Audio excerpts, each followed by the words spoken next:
El proyecto Monitoreo Social del PAFEC de la Facultad de Agronomía de la Universidad de San Carlos de Guatemala le invita al debate nacional virtual participativo sobre los resultados del monitoreo social de la política de desarrollo integral, la política de la seguridad alimentaria y nutricional, el programa de agricultura familiar para el fortalecimiento de la economía campesina y la estrategia nacional para la prevención de la desnutrición crónica en Guatemala.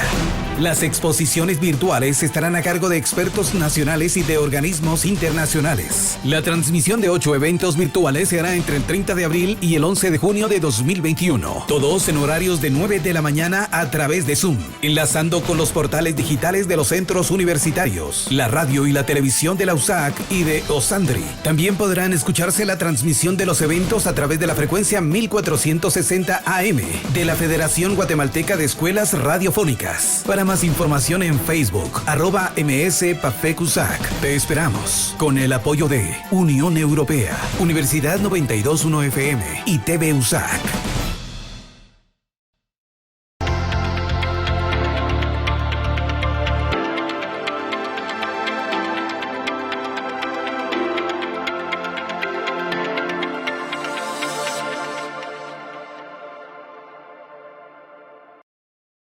Coronavirus, la pandemia. ¿Cuáles son los síntomas? ¿Cómo se transmite? ¿Qué puedo hacer para protegerme y prevenir la propagación de la enfermedad? Nuevo padecimiento que ha encendido las alarmas de los sistemas de salud. Coronavirus, la pandemia.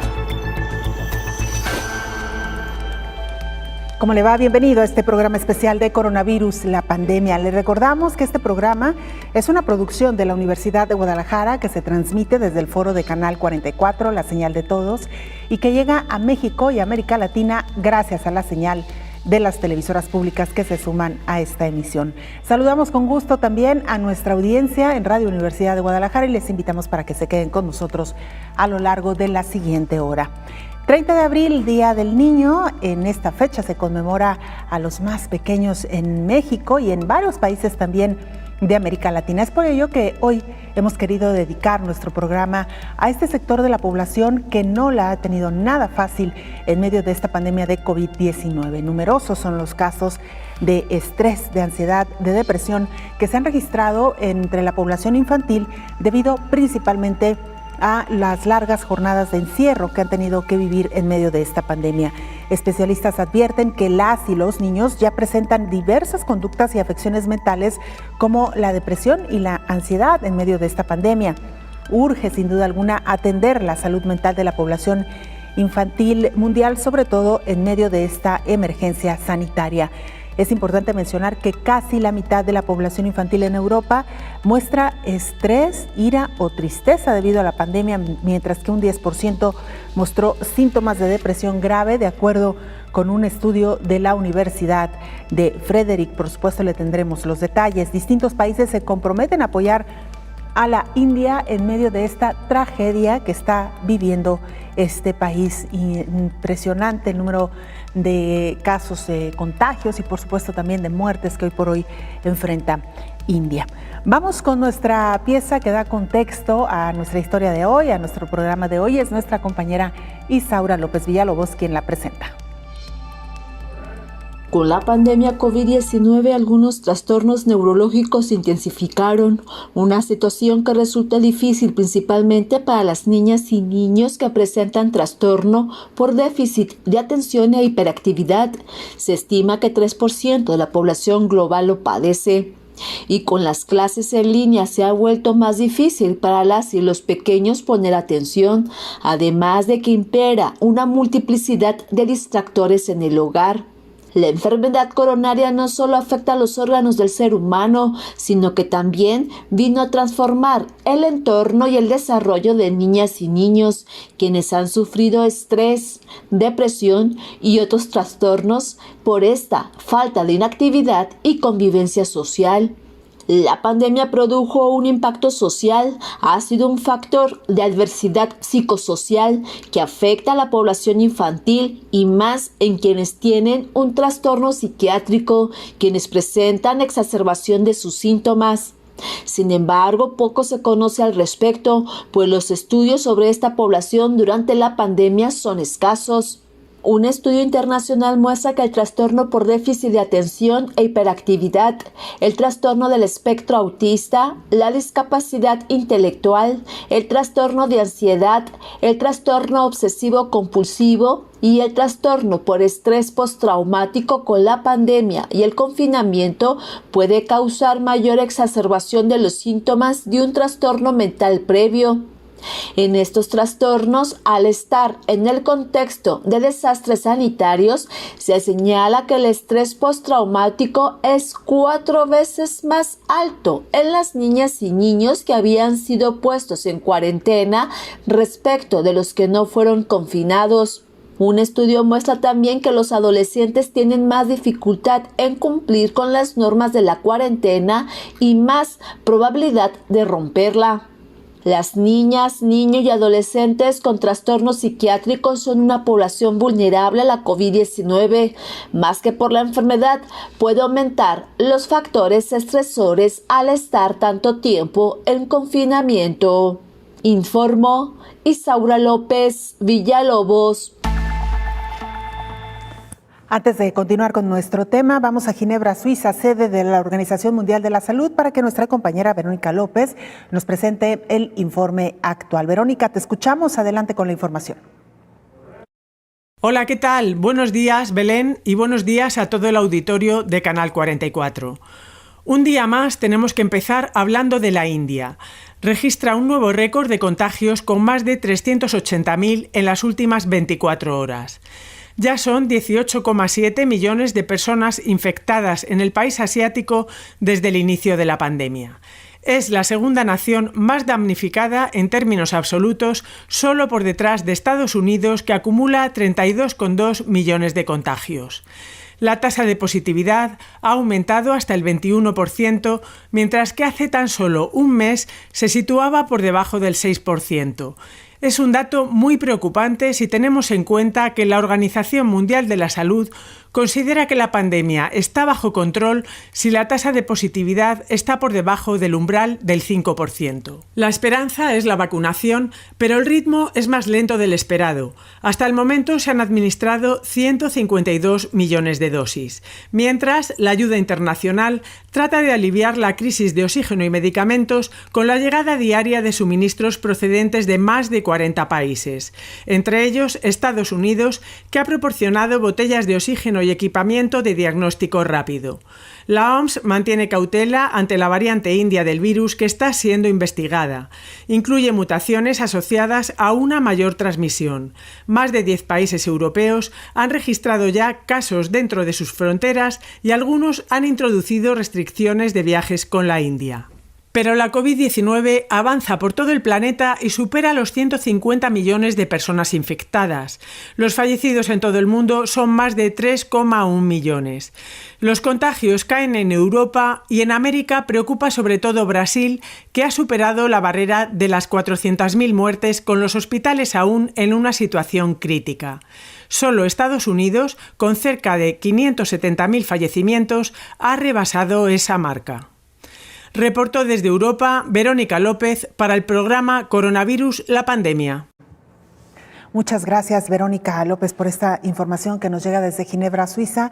Ya lo decía en su informe, la Organización Mundial de la Salud está muy preocupada respecto a lo que está ocurriendo en India. Por cierto, este país ya comienza a recibir ayuda internacional. Distintos países se comprometieron a apoyar a la India en la crisis que está enfrentando por COVID, luego de que el mundo quedó como testigo de las desgarradoras imágenes por el impacto del virus SARS-CoV-2. Estados Unidos entregaría suministros por un monto que rebasa los 100 millones durante los próximos días. El gobierno mexicano informó que cederá las vacunas de AstraZeneca que fueron contratadas en ese país. Por otra parte, la Organización Mundial de la Salud está apoyando para instalar hospitales móviles, además de laboratorios. Un equipo de 2.600 oficiales del organismo internacional apoyarán en campo. Además, habrá suministro de concentradores de oxígeno y plantas generadoras de oxígeno. La situación en India es un recordatorio de que esto no se acaba todavía, advirtió el secretario de Salud británico, Matt Hancock. Y trabajamos durante el fin de semana para armar nuestro primer paquete de soporte, ventiladores y concentradores de oxígeno. Más suministros llegarán a finales de esta semana. También he estado trabajando con el ministro de Salud de Irlanda del Norte, Robin Swan, para donar equipos de producción de oxígeno a gran escala de Irlanda del Norte, capaces de producir más de 1,000 litros de oxígeno por minuto, que es una de las principales necesidades de la gente en India. Sin embargo, Reino Unido no tiene dosis extra para enviar. Apoyamos a la India con lo que podemos. No tenemos dosis excesivas de vacuna en el Reino Unido en este momento, pero lo que hemos hecho es proporcionar la vacuna Oxford AstraZeneca al costo y en colaboración con el Instituto Serum de India, están fabricando y produciendo más dosis de la vacuna que cualquier otra organización. Y obviamente eso significa que pueden proporcionar vacunas a las personas en la India al costo. Por otra parte, el Instituto Serum dio a conocer que como gesto filantrópico se reduce el precio de 400 a 300 rupias de la vacuna por dosis con efecto inmediato, lo cual ahorraría miles de millones de fondos estatales, lo cual salvaría innumerables vidas, informó Elizabeth Ortiz. Por lo menos 40 países se han inscrito ya para apoyar a India en esta tragedia por la que atraviesa. La India recibirá en los próximos días equipos de oxígeno y medicamentos de más de 40 países, como parte del compromiso internacional para ayudar a hacer frente a la segunda ola de coronavirus que vive el país. Por el momento ya ha recibido respiradores y concentradores de oxígeno por parte del Reino Unido y espera remesas de productos farmacéuticos y toneladas de oxígeno líquido. Desde la India apuntan que está prevista la instalación de cerca de 550 plantas generadoras de oxígeno que vendrán de diferentes partes del mundo para poder suplir la demanda actual. Pese a que el país es productor de medicamentos como Remdesivir y Tocilizumab, los hospitales precisan con urgencia más dosis de ambos antivirales para tratar a los pacientes más severos con coronavirus. La situación en India, donde se producen los biológicos de AstraZeneca, influirá en el retraso de la entrega de las vacunas contra COVID-19 a través del mecanismo COVAX. La Organización Panamericana de la Salud exhortó a los países de América Latina a impulsar un acuerdo global que con nuevas reglas garantice la distribución equitativa de las vacunas contra COVID-19, lo cual no se ha logrado hasta el momento. Ante la postura que en días pasados manifestó el secretario de Relaciones Exteriores, Marcelo Ebrard, en torno a que el mecanismo COVAX está muy lejos de alcanzar los objetivos que llevaron a su conformación para garantizar que naciones con menos desarrollo tuvieran acceso a los biológicos, Jarbas Barbosa, subdirector de la Organización Panamericana de la Salud, enfatizó que el nuevo acuerdo debe lograrse de inmediato, de lo contrario, la inequidad continuará. Jarbas Barbosa añadió que otro factor que influirá en el retraso de la entrega de las vacunas contra COVID-19 a través del mecanismo COVAX es la situación que atraviesa India, donde se producen los biológicos de AstraZeneca. Por lo anterior, dijo, la Organización Panamericana de la Salud trabaja para apoyar el proceso de inmunización en ese país y también para lograr convenios con naciones desarrolladas para que donen vacunas a la región de las Américas. El mecanismo COVAX en este momento tiene la producción de AstraZeneca en 2 sitios de producción.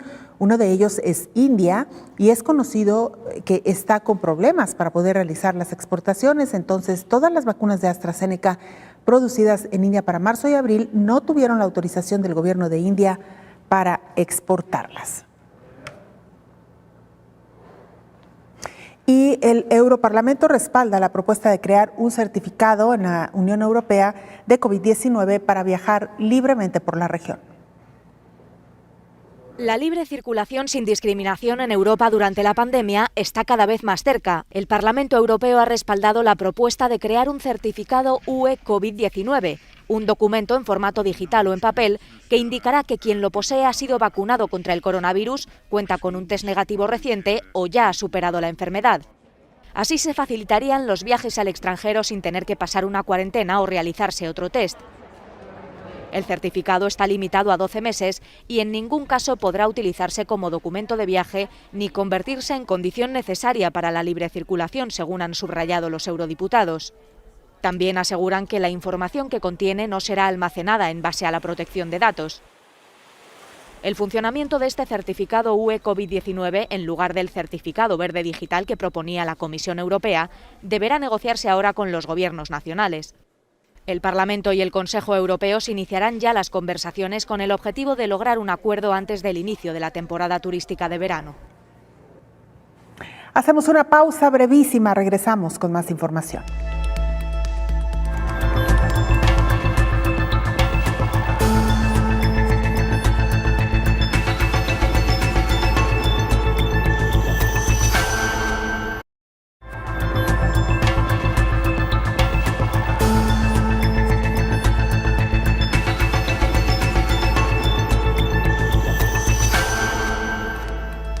No cabe duda que esta pandemia ha presentado un comportamiento desigual en todo el mundo. Mire usted, Turquía, por ejemplo, está llamado a su primer confinamiento total desde que inició la pandemia mundial. Confinamiento total hasta el 17 de mayo. Turquía extiende a los días laborables las restricciones para combatir la pandemia que ya aplicaba durante los fines de semana. Las medidas las ha anunciado al país el propio presidente Recep Tayyip Erdogan. Se suspenderán las actividades en todos los centros de trabajo, a excepción de los sectores de la producción, la fabricación, la alimentación, la limpieza y la sanidad. La gente se ha abastecido de víveres y algunas personas de alcohol, ya que está prohibido comprarlo durante el confinamiento. Muchos turcos han abandonado las ciudades para dirigirse a sus lugares de origen o a la costa del sur. Es el primer confinamiento estricto impuesto en Turquía desde el inicio de la pandemia, que oficialmente ha dejado casi 40.000 muertos y más de 4.750.000 infectados. Erdogan quiere evitar que las fiestas del fin del Ramadán agraven la situación en el país, mientras que la vecina Europa está en plena desescalada. Nos han preguntado con cierta frecuencia si deberíamos de preocuparnos o no por los casos de miocarditis que se han registrado con la aplicación de la segunda dosis de la vacuna de Pfizer en BioNTech. Tras detectar esta posible reacción adversa por primera vez en España, se han identificado situaciones parecidas en otros países como Estados Unidos o Qatar. También en Israel, donde el Ministerio de Salud ha iniciado ya una investigación para conocer más sobre la supuesta relación causal entre el inyectable de esta farmacéutica y la afección cardíaca. De momento, la tasa de incidencia es muy pequeña, así lo asegura la compañía responsable de la vacuna y también expertos. En España se ha dado un único caso y llevamos más de 1 millón de vacunas de Pfizer puestas, dijo Alberto García, portavoz de la Sociedad Española de Cardiología. Recordar que la miocarditis es la inflamación del músculo del corazón y resulta muy frecuente en los periodos de circulación epidémica de virus respiratorios comunes. Lo que ocurre es que en algunas personas la respuesta inmunitaria al virus hace que se produzca un exceso de actividad inmune que puede afectar al corazón, argumenta el especialista. En la mayor parte de los casos esto pasa desapercibido y el paciente ni siquiera se percata. En otros casos afecta a la capa externa del corazón y es doloroso, pero no suele tener mayores consecuencias y muy excepcionalmente el daño es tan grande como para producir síntomas de insuficiencia cardíaca. En este punto es prácticamente excepcional que una miocarditis se complique hasta convertirse en un problema crónico. Generalmente se autolimita a infecciones virales y se cura por completo. Lo mismo sucede con las vacunas, que también estimulan el sistema inmune. Concretamente en Israel, un estudio preliminar ha encontrado decenas de incidentes de miocarditis entre más de 5 millones de personas vacunadas, especialmente después de la segunda dosis. Para contextualizar estos datos, señalar que en Israel alrededor del 70% de la población ya está vacunada, por eso han visto más casos que en España, por ejemplo. No obstante, aún no está claro si estas miocarditis son reacción directamente del inyectable de Pfizer. Lo que sí se sabe es que los casos notificados corresponden a personas de entre 18 y 39 años de edad, predominantemente hombres. Los expertos reconocen que no será fácil concluir el vínculo, ya que la miocarditis suele desaparecer sin complicaciones y sin que el afectado lo advierta y puede ser consecuencia de distintos tipos de virus.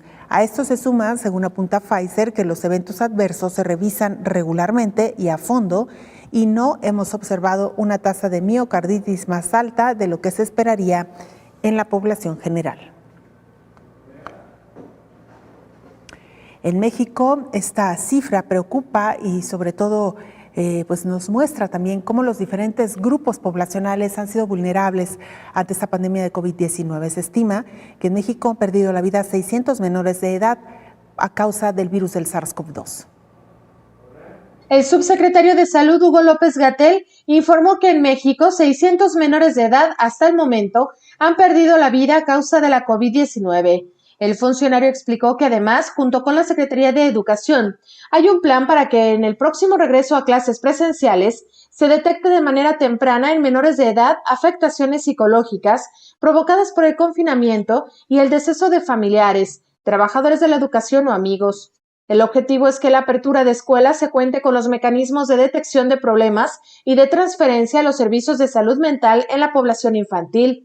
El subsecretario detalló que las alteraciones que tienen niñas, niños y adolescentes a consecuencia de la pandemia no se han notado tanto en la enfermedad directa, pero sí en las alteraciones psicosociales y mentales que ha provocado el confinamiento y la cancelación de sus actividades extraescolares, así como la pérdida de familiares, informó Rocío López Fonseca.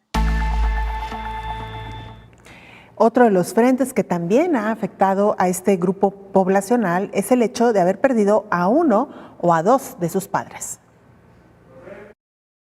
Los niños que pierden a uno de sus padres tienen un riesgo elevado de sufrir un duelo traumático, depresión, malos resultados educativos y muerte o suicidio involuntarios, y estas son consecuencias que pueden persistir hasta la edad adulta. La muerte súbita de los padres, como la que ocurre debido a la COVID, puede ser particularmente traumatizante para los niños y dejar a familias mal preparadas para afrontar sus consecuencias. Además, las pérdidas a causa de esta enfermedad ocurren en un momento de aislamiento social, tensión institucional y dificultades económicas, lo que potencialmente deja a los niños en duelo sin los apoyos que necesitan. De acuerdo con la investigación de la Asociación Médica Estadounidense publicada en la revista JAMA Pediatrics, los investigadores hicieron un estimado en el que 37,000 y 43,000 niños perdió a uno de los padres a causa de la pandemia. En febrero de 2021, 37,300 niños de 0 a 17 años habían perdido al menos a uno de sus padres debido a COVID-19, 3/4 partes de las cuales eran adolescentes. De estos, 20,000 niños eran niños blancos no hispanos y 7,600 eran niños negros no hispanos. Al basarse en el exceso de muertes, los investigadores estimaron que 43,000 niños habían perdido a uno de sus padres. En comparación, los ataques del 11 de septiembre de 2001 dejaron a 3,000 niños sin padres. La carga se hará más pesada a medida de que continúa aumentando el número de defunciones. Los niños negros se ven afectados de manera desproporcionada, ya que comprenden solo el 14% de los niños en Estados Unidos. La doctora Rachel Kidman, una de las coautoras, dijo a la Universidad Stony Brook que en este momento estos niños necesitan que las escuelas estén abiertas para que puedan socializar con amigos y acceder a apoyo. Ellos necesitan inversiones 3210. Ellos necesitan intervenciones que puedan ayudarlos a lidiar con su dolor y puedan prevenir consecuencias de salud mental más graves en el futuro. Sus familias necesitan ayuda económica. También pueden surgir desafíos únicos en el futuro. No sabemos el impacto de experimentar pérdidas y dolor durante una crisis nacional tan aguda y debemos estar preparados para responder con flexibilidad y una programación compasiva, dijo una de las investigadoras, informó Elizabeth Ortiz. Niñas, niños y adolescentes afectados en su salud mental debido al largo confinamiento que ha dejado esta pandemia. En el marco del Día del Niño, especialistas psiquiatras y neuropediatras resaltan la importancia del sano desarrollo social, emocional y neurológico de los infantes, así como su preocupación por atender los principales problemas de salud mental y del sistema nervioso central que los aqueja, y sobre todo en medio de esta pandemia por la COVID. De acuerdo con la Secretaría de Salud, el 16% de la población de entre 3 y 12 años presenta algún tipo de trastorno mental, es decir, alrededor de 2.5 millones de niños quienes requieren de atención especializada. La pseudopsiquiatra Gabriela Cortés explica que ante el inminente regreso a clases en algunos países, los niños y adolescentes podrían estar sufriendo ahora otra razón más de estrés. O sea, la recomendación para los papás primero es reconocer sus propias emociones y hacerle ver al niño y a la niña que lo que sienten es válido, ¿no? Que es natural que puedan sentirse angustiados y que es importante, y para ellos es importante saber a qué se debe su angustia. Puede ser que se sienten atrasados en la escuela y que a lo mejor no van a estar al corriente o han estado tanto tiempo en casa que puede ser que sientan que ahora no van a encajar o que teman, ¿no? Que se enferme alguien en casa si ellos salen, o que si pasó algo, que falleció alguien de la familia, el pensar en hablar, que tengan que hablar del tema, etcétera. Entonces, lo primero que recomendaría es que les ayudemos a las niñas y los niños a reconocer sus emociones partiendo de nosotros adultos, hablar de que nosotros también nos sentimos angustiados a veces también nos sentimos tristes y preocupados, y que lo que ellos sienten es muy válido y que están ahí, pues ustedes, para escucharlos. Los especialistas recuerdan que este tiempo sin escuela presencial ha afectado el aspecto social, emocional, físico, de salud y de aprendizaje de niños y adolescentes, informó Rocío López Fonseca. Saludamos en esta mesa de trabajo al infectólogo Héctor Raúl Pérez Gómez. Doctor, bienvenido. Gracias por acompañarnos. Belén. Buen día. Igualmente, doctor, hoy en una fecha muy especial para México y también para algunos otros países, 30 de abril, Día del Niño y de la Niña, y en este contexto hoy quisimos dedicar este programa a este sector poblacional que vaya que lo ha pasado bastante mal en este más de un año de confinamiento, doctor. Indudablemente, Belén. Hemos estado escuchando algunas de las notas informativas de nuestras compañeras Elizabeth, Rocío, y afectaciones en el plano de lo emocional, en el plano psicológico, afectaciones evidentemente a la salud física cuando se ha padecido COVID-19 en estos pequeños, 600 fallecimientos en México de menores a lo largo de la pandemia, y por otro lado el impacto que ha tenido la pandemia en el desempeño escolar. Creo que son las principales afectaciones que han vivido los pequeños. Creo que la mayor de ellas ha sido precisamente el impacto a la esfera emocional. Los niños han dejado de convivir con sus amiguitas, amiguitos, los niños han dejado de convivir con sus profesores, han estado en casa recibiendo clases, frecuentemente sin la misma dinámica, habitualmente sin la misma dinámica, y particularmente sin socializar suficientemente, que, como hemos comentado en diversos momentos, la socialización en esas etapas de la vida es fundamental para la formación integral. Entonces, qué lamentable, han sido uno de los grupos con mayor afectación a lo largo de la pandemia. Muy bien, doctor, vamos a regresar, por supuesto, con más del tema, si nos lo permite, después de la siguiente pausa. Volvemos.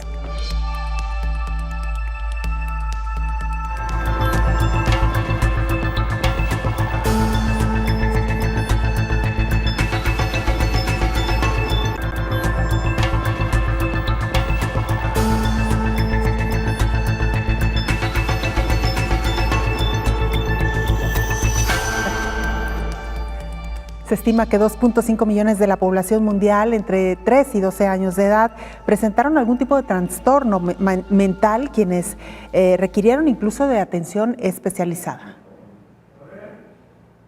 Más de la mitad de niños y adolescentes en Europa mostraron estrés, ira o tristeza debido a la pandemia, mientras que 10% reportó síntomas de depresión grave, de acuerdo con un estudio del área de psicología de la Universidad de Frederick. Los síntomas de depresión, estrés postraumático y ansiedad están más relacionados con el aislamiento, lo cual sucede en el grupo de 16 a 24 años. Es a lo que algunos especialistas llaman como soledad encerrada. La UNICEF advierte que ya se están viendo alertas sobre las consecuencias de los confinamientos en la pandemia en otros aspectos. Más de 117 millones de niños están perdiendo servicios de salud y nutrición que salvan vidas, como la inmunización contra la poliomielitis o el sarampión. Se ha suspendido o interrumpido la educación de más de 1.500 millones de niños debido al cierre generalizado de escuelas, y solo este año hasta 66 millones de niños podrían caer en la pobreza extrema como resultado de la crisis. Al menos 1 de cada 3 niños en edad de ir a la escuela no pudo acceder a la educación a distancia mientras las escuelas permanecieron cerradas, informó Elizabeth Ortiz. Bien, pues ahí tiene usted esta información. Doctor Héctor Raúl Pérez Gómez, infectólogo, lo decíamos ya, esta pandemia ha afectado en diferentes frentes a la población infantil. Uno de los temas quizá también más dolorosos y poco estudiados, doctor, es la pérdida de un padre o de la madre o de los dos progenitores. En el caso de los menores que han perdido también incluso abuelos o tíos, estas pérdidas que han sido tan dolorosas para las familias, doctor. Sí, imaginemos el impacto emocional que tienen estos pequeños y de igual manera el estrés postraumático ante una pérdida de esa magnitud o la pérdida de algún hermano. Ha sido, insisto, el caso de 600 niños perdidos en México, por ejemplo, cuando una enfermedad infecciosa en la actualidad rara vez genera la muerte de un pequeño, ¿no? Por otro lado, Belén, la afectación económica que han sufrido las familias indudablemente también ha impactado a los niños. Ha sido indudable que las familias han tenido restricciones incluso por momentos de aspectos elementales por motivo de este impacto económico y no tengo la menor duda de que los niños lo han sufrido de igual forma. Entonces, me parece que es muy importante brindar mucha atención integral a los pequeños. Probablemente se ha exacerbado en donde existe la violencia intrafamiliar y ese es otro punto que ha afectado a los niños y también comúnmente a las mujeres porque son los grupos más vulnerables o particularmente los grupos a quienes más se afecta con la violencia intrafamiliar. Y por otro lado, Belén, en el caso de la enfermedad, aunque sabemos que se comporta con menos gravedad en los niños, pues creo que ya es urgente el que aparezcan las publicaciones que den pauta a que se aperture la vacunación a niños y adolescentes. Esto está por ocurrir. Creo que en menos de un mes aparecerán las publicaciones relativas a estudios que han incluido alrededor de 5,000 niños en los ensayos clínicos de fase 3 de entre los 10 y los 15 años de edad. Y esperemos que en cuanto las publicaciones demuestren eficacia y seguridad, se extienda la vacunación también a este grupo de edad.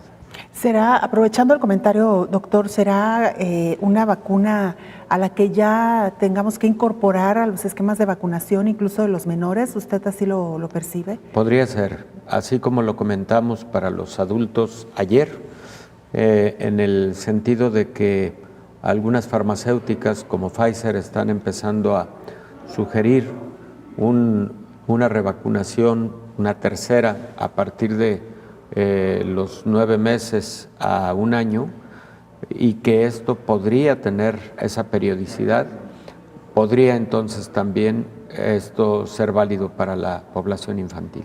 Que entre ya dentro del esquema de vacunación habitual.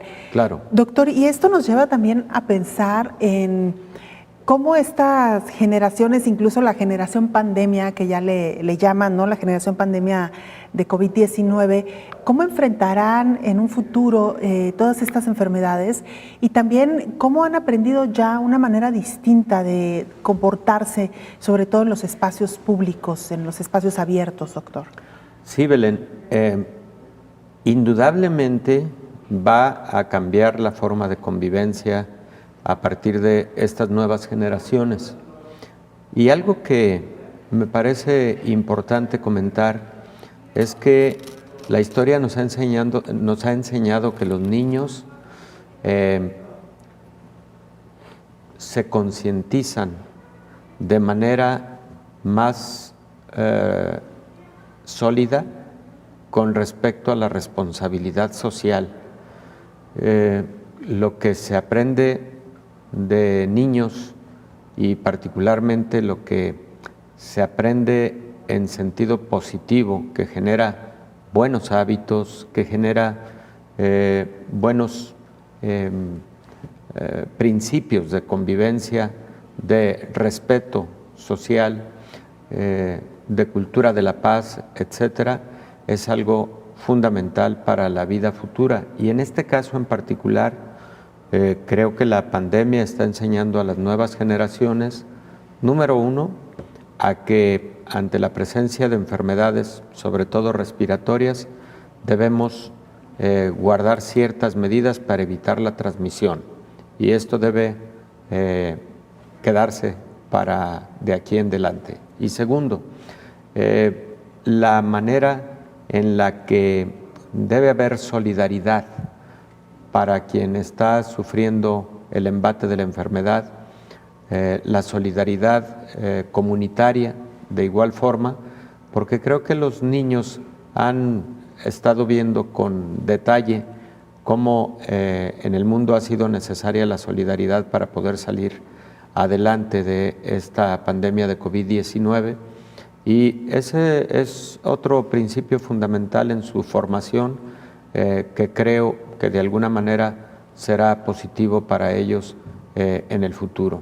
Un factor adicional, bueno, pues el uso de las tecnologías de la información, que si bien, es mi opinión, no ha sido lo mejor en aras de la educación en los niveles básicos, pero no deja de ser una herramienta importante que ha logrado sobrellevar esa función básica social que es la de la educación. Entonces, se tienen que perfeccionar indudablemente aspectos técnicos de estas tecnologías de la información para que en el futuro la utilización, aunque no de forma cotidiana, pero sí siga ayudando, complementando muchos de los aspectos educativos presenciales. Sin duda alguna, doctora, y vaya que ya lo han puesto a prueba durante este periodo de confinamiento, donde la educación a distancia ha demandado precisamente de estas tecnologías y, como bien lo decía usted, del perfeccionamiento de la misma en los diferentes ámbitos, en las actividades cotidianas que cada vez están haciendo mucho más presente, por supuesto, el uso de la tecnología. Doctor, tendremos entonces futuras generaciones quizá más conscientes del entorno, quizá más respetuosas también en cuanto al cuidado personal y también el cuidado del otro. ¿Cree que pudiera ser así? Creo que sí, Belén, e insisto que los niños me parece que hacen más conciencia. Hace muchos años, cuando el gran movimiento de protección al medio ambiente a través de actividades cotidianas, como por ejemplo la clasificación de la basura, el cuidar, no tirar la basura en cualquier lugar, etcétera, los niños ponían mucho el ejemplo. Yo lo recuerdo con gran claridad, y esos niños que ahora son adolescentes o que son adultos jóvenes siguen teniendo perfectamente claras esas buenas prácticas, y creo que la pandemia va a dejar en esta generación COVID-19, pues enseñanzas de esa naturaleza. Siempre hemos dicho, ojalá y nunca hubiera ocurrido la pandemia de COVID-19, pero al menos sí debemos estar atentos a todas aquellas enseñanzas que pueden ser positivas para el futuro.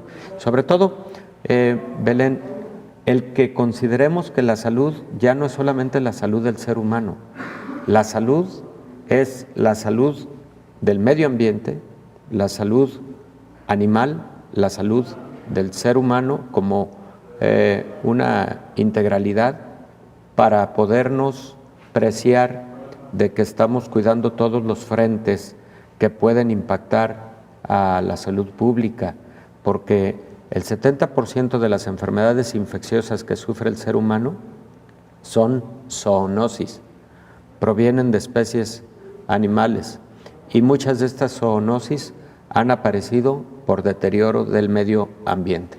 Sin duda alguna, doctor. Bueno, vamos a hacer una pausa, regresamos para dar más detalles de este tema que hoy estamos abordando en el contexto, en el marco del Día Mundial del Niño. No en todos los países se celebra el 30 de abril, en México sí, y en otros países de América Latina, dedicando este programa precisamente a ellos. Regresamos después de la pausa.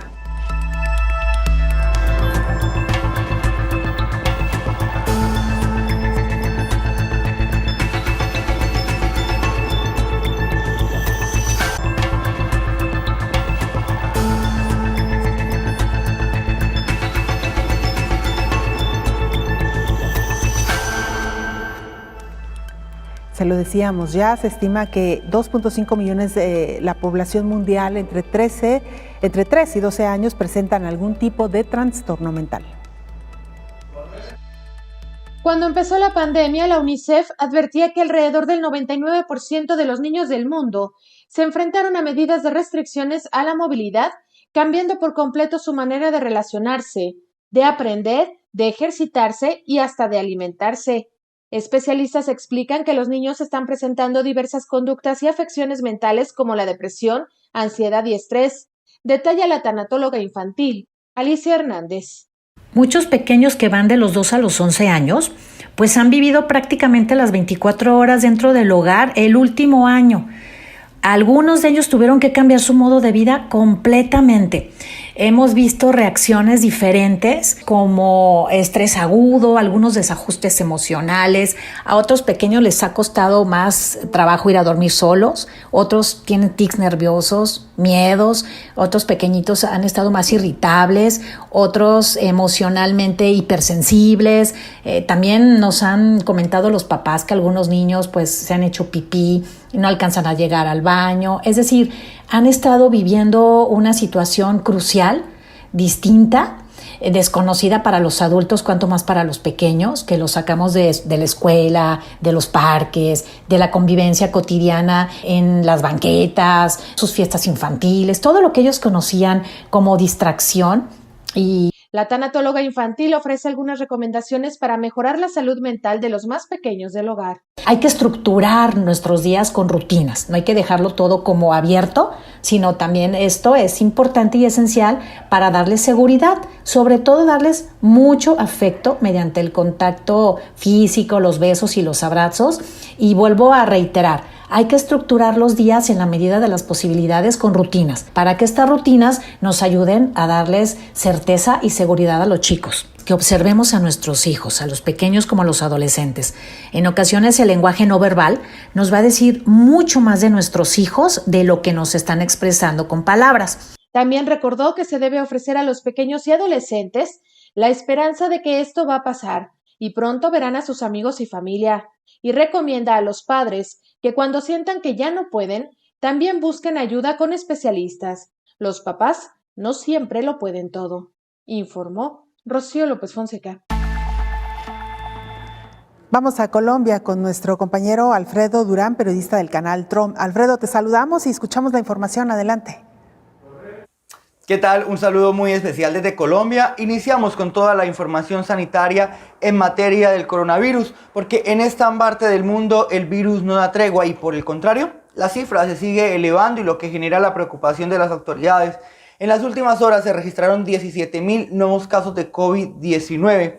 Para un total, Colombia hoy está en 2.841.000 personas que han contraído el COVID-19 en más de los 365 días que ya llevamos de pandemia, de los cuales 2.650.000 personas se han recuperado satisfactoriamente. Eso quiere decir que hoy en el país hay cerca de 109.000 casos activos, una cifra que se ha venido elevando y que hemos venido registrando nosotros en las últimas semanas.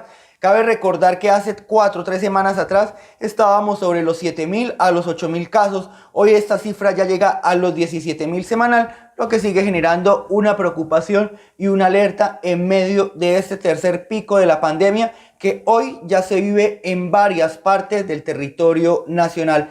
Otra cifra lamentable es la cifra de fallecidos. Colombia hoy llega a las 505 personas fallecidas por un día por COVID-19, cifra que nunca se había registrado en todo el territorio nacional y que sigue generando la alerta. Pues En Colombia han fallecido 73.000 personas durante todo el tiempo de la pandemia. Sin duda, lo que sigue generando una preocupación, porque esta es una de las altas cifras a nivel mundial de muertes por COVID-19. Cambiemos de tema, ahora vamos a hablar de la ocupación de camas UCI, porque es otro tema que también nos preocupa y les preocupa a las autoridades sanitarias del país. Colombia está entre el 85 y el 90% de ocupación de camas UCI. Queda un 30% de disponibilidad, lo que sigue generando preocupación tanto para el gremio médico como para las autoridades colombianas. De 12.000 camas, 10.000 ya están ocupadas y cerca de 6.000 o que están ocupadas son por COVID-19, lo que sigue generando esa alerta y el llamado de las autoridades es a mantenernos en casa y a implementar las medidas de bioseguridad como única alternativa para salir de esta pandemia. Durante este fin de semana, que es digamos un puente festivo o el fin de semana del mes de mayo, se espera que este fin de semana haya restricción de la movilidad, pico y cédula. Hay alerta roja hospitalaria en más de 18 ciudades de todo el territorio nacional por el nivel de ocupación de camas UCI y también se esperan algunos confinamientos en algunas ciudades desde el viernes hasta el próximo lunes debido a las problemáticas, debido al aumento de casos y buscando que no se genere un colapso en la red hospitalaria.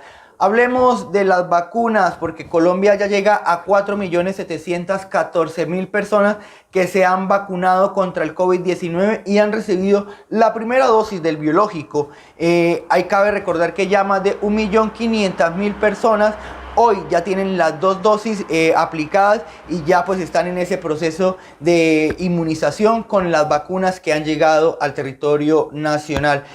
Hablemos también que a Colombia en las próximas horas llegó un lote de 1 millón de vacunas desde China de la farmacéutica Sinovac, la cual ya está lista para los adultos mayores después de toda esa problemática que se vino presentando debido a la falta de vacunas. Pues a partir de la fecha ya van a empezar la redistribución para las ciudades y que estas personas que aún faltan por la segunda dosis ya la puedan obtener. Otro dato importante durante el mes de mayo es que se empezarán a vacunar las personas de 60 años hasta los 65 que estaban ahí pues en ese proceso, faltaban por iniciar su vacunación. En el mes de mayo ya lo podrán hacer, ya podrán recibir el primer biológico de la vacuna del COVID-19 o contra el COVID-19 para iniciar con ese proceso de inmunización en esta población. Y se espera también que después, en unas semanas más adelante, en el mismo mes de mayo, se inicie también con el proceso de inoculación en las personas o en la tercera etapa de la vacunación. Eso es por ahora lo que se espera. Un datico de cierre, Colombia, pues durante esta semana también las autoridades han estado un poco alertas debido a las marchas que se han registrado. Cabe recordar que pues las autoridades de este país buscan una reforma o una ley de la solidaridad, una reforma tributaria, lo que para algunos sectores económicos, para las poblaciones vulnerables y para todos los jóvenes no fue de muy agrado y han salido a las calles. Aunque las protestas en la gran mayoría de ciudades de Colombia fue pacífica, en Valle del Cauca se presentaron algunos desmanes, por lo que las autoridades les tocó tomar nuevas medidas ante esa situación. Y también hay alerta esperando que no se presente otro repunte de casos de COVID-19. Esa es la información que nosotros tenemos por ahora desde Colombia. Ustedes tienen mucha más información, sigan adelante. Muchas gracias, Alfredo, por esta información muy completa y vaya situación también por la que atraviesa Colombia, doctor, que no han podido de alguna manera estabilizar, ¿no?, la tendencia a la baja en cuanto al número de casos o de muertes. Y bueno, ni qué decir de India, doctor, perdón por el paréntesis, pero sí claro, vale la pena mencionarlo porque a pesar de que los países avancen en sus procesos de vacunación, como es el caso de México, debemos insistir en no bajar la guardia para que estos casos no se salgan de control, doctor. Definitivo, Belén. En la actualidad, India está aportando un tercio de los casos que se están presentando cada día a nivel mundial. Llegamos a una cifra récord hace 2 o 3 días de 880,000 casos nuevos en un solo día y de estos el 30% fueron procedentes de la India. Entonces es el tamaño del grave problema que está viviendo la India Y bueno, en América Latina también países como Brasil, como Colombia, como Chile, que están teniendo nuevos repuntes de la enfermedad, y el caso de Turquía en Medio Oriente, sí, Belén, que acaba de entrar a confinamiento precisamente por en el caso de ellos es como un primer pico de la pandemia. Eso es lo que ha venido a contribuir a el rebrote mundial que estamos teniendo en estos momentos, y uno puede revisar las gráficas. Por ejemplo, invitemos a nuestro amable audiencia que revisen las curvas pandémicas que publica la Universidad de Washington a través del Instituto de Métrica en Salud, y podemos ver cómo la curva que había venido al descenso hasta finales de marzo repunta en abril significativamente, y a lo largo de todo este mes ha vuelto a estar en niveles alarmantes desde mi punto de vista a nivel global. Claro que hay que diferenciarlo por países, pero a nivel global sí estamos ante un importante repunte de COVID-19. Doctor, ojalá que países de América Latina aprendamos de estas experiencias, incluso de los países europeos. Y quisiera, por supuesto, remitirme al caso de México, que de acuerdo a la más reciente información del subsecretario de Salud, Hugo López-Gatell, México cumple ya 3 meses consecutivos de esta tendencia a la baja en cuanto al número de casos. Se han incluso empezado a desmontar ya algunos hospitales que se habían habilitado para atender a pacientes con COVID-19, y ojalá, en medio, claro, de un proceso de vacunación lento, pero digamos que continuo, constante. Ojalá, doctor, que realmente no nos confiemos, que no bajemos la guardia y que esperemos a que realmente la población en general esté vacunada para entonces sí poder pasar a una segunda etapa. Esperemos que así ocurra, Belén, y que la curva pandémica siga en tendencia a la baja. Venía a la baja con un buen ritmo. Hace unas 3 semanas se ha estacionado, Belén. Esperemos que vuelva a tener progresivo descenso. Por ejemplo, ocurrieron, si mal no recuerdo, 500 fallecimientos antier, después de haber tenido promedio 200 en días anteriores. Bueno, que sea tendencia, ojalá, y que sea tendencia hacia la baja, y que no tengamos necesidad de volver a hacer reconversión hospitalaria. Así es, muchos de las personas que nos ven, nos escuchan, seguramente ya recibieron su primer dosis de vacuna, quizá ya el esquema completo, quizá algunos la vacuna de una sola dosis.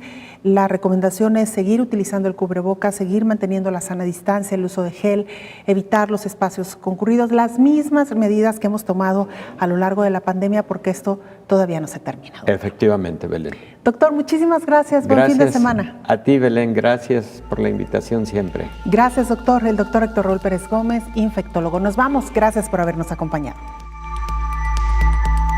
Coronavirus, la pandemia.